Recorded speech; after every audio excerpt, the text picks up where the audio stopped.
រឿងសមតតព្រាហ្មណ៍គុណនៃការបូជាប្រយោជន៍ចំពោះមិត្តសម្លាញ់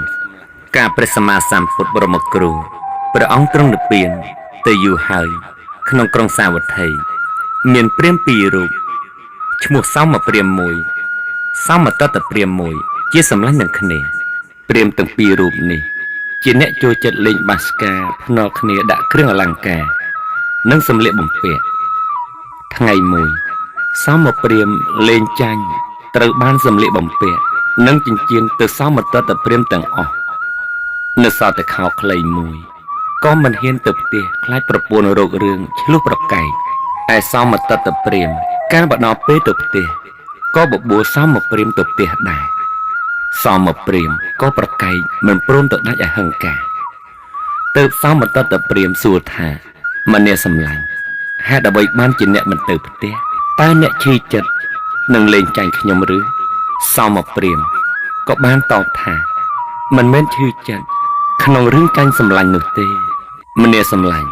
បើប្រពន្ធខ្ញុំមិនឃើញចិញ្ចៀនពាក់នៅលើដៃនោះទេមុខជានឹងរោគរឿងឆ្លោះនឹងខ្ញុំមិនខានខ្ញុំមិនចង់ឲ្យមានការឆ្លោះប្រកែកឡើយបានជាខ្ញុំមិនព្រមទៅផ្ទះសមតតព្រាហ្មណ៍ឮដូច្នោះហើយក៏ឲ្យសម្លៀកបំពាក់និងចិញ្ចៀនទៅសមព្រាហ្មណ៍វិញហើយនាំគ្នាទៅផ្ទះរៀងៗខ្លួនទៅចំណែកសមតតព្រាហ្មណ៍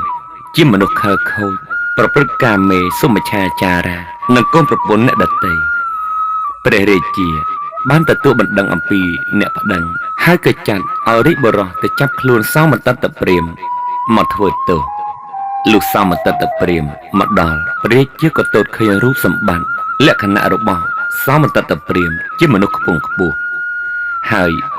ក៏ទ្រង់រំលឹកប្រដៅឲ្យឈប់ធ្វើអំពើនោះទៀតទ្រង់លែងឲ្យរួចខ្លួនត្រឡប់ទៅផ្ទះវិញទៅសមតតព្រាហ្មណ៍មិនព្រមលះបង់អំពើនោះទេនៅតែប្រព្រឹត្តធ្វើដដែលព្រះរាជាហៅមហាមឃាត់អស់វរៈ2 ដងអស់វរៈ3 ដងក៏នៅមិនព្រមតាមសោះ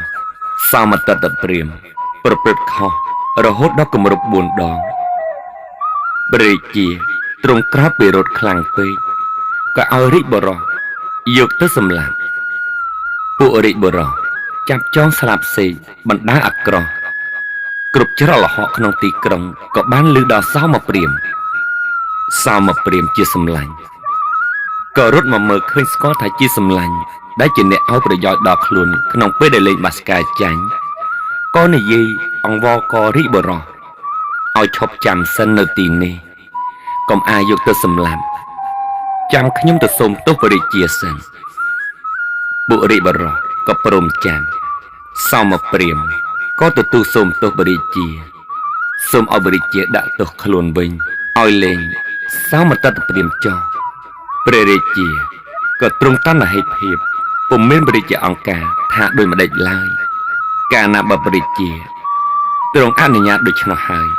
សមព្រាហ្មណ៍ក៏ថ្វាយបង្គំត្រឡប់មកវិញឲ្យរាជបុរសដោះលែងសមតតព្រាហ្មណ៍ហើយឲ្យចងខ្លួនយកទៅសម្លាប់វិញ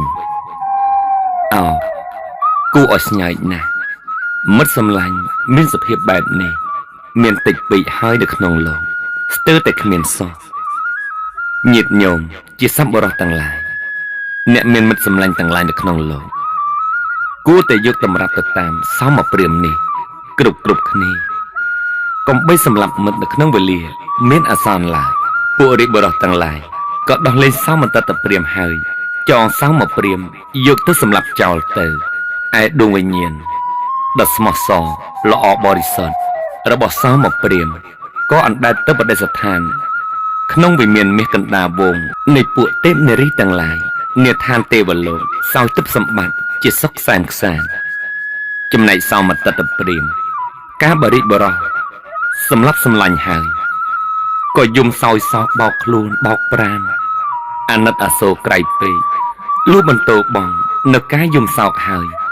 ក៏រៀបធ្វើជើងថ្កបូជាសពឬឆ្អឹងសម្លាញ់យកទៅទុកនៅផ្ទះរបស់ខ្លួនហើយធ្វើតក្កិណានុបទានផ្សាយកុសលទៅឲ្យសម្លាញ់អស់វរៈ3 ថ្ងៃឯសមទេវបុត្របានរលឹកឃើញសមតតព្រាហ្មណ៍ជាសម្លាញ់ បានធ្វើទានឧទ្ទិសកុសលចំពោះខ្លួនដូច្នោះហើយក៏ចោះអំពីទេវលោកមកនិមិត្តជាមនុស្សដើរចូលទៅផ្ទះសមន្តតព្រាហ្មណ៍ក៏និយាយប្រាប់សពគ្រប់ប្រការអំពីដំណើររឿងរបស់ខ្លួនទើបនាំសមន្តតព្រាហ្មណ៍ជាសម្លាញ់ទៅឋានទេវលោកដោយឫទ្ធិរបស់ខ្លួនប្រគល់ទ្រព្យសម្បត្តិឲ្យ7ថ្ងៃហើយនាំមកមនុស្សលោកវិញសមន្តតព្រាហ្មណ៍សប្បាយចិត្តណាស់ក៏ខំធ្វើបុណ្យកុសលគ្រប់យ៉ាងដែលចង់បានទ្រព្យសម្បត្តិដោយសមទេវបុត្រជាសម្លាញ់ដែរសមន្តតព្រាហ្មណ៍ក៏នឹកស្ដាយក្រោយគិតដល់កំហុសរបស់ខ្លួនថាកាលពីដើមអញមានទ្រព្យសម្បត្តិច្រើនមិនដែលគិតធ្វើបុណ្យទានគិតតែស៊ីចាយសប្បាយឲ្យវិនិច្ឆ័យទ្រព្យសម្បត្តិអស់ឥឡូវនេះក៏ធ្លាក់ដល់ខ្លួនជាអ្នកក្រពេលនេះតើធ្វើម្ដេចណនឹងបានទ្រព្យសម្បត្តិធ្វើបុណ្យធ្វើទានឲ្យអស់ចិត្តអស់ចង់នឹងគេការបើគិតយ៉ាងនេះហើយសមត្តតព្រាហ្មណ៍គិតយ៉ាងនេះយូរទៅក៏បណ្ដាលទៅជារោគស្គមលឿនដេកនៅលើកន្ទេលដើរទៅណាមិនរួចឡើយ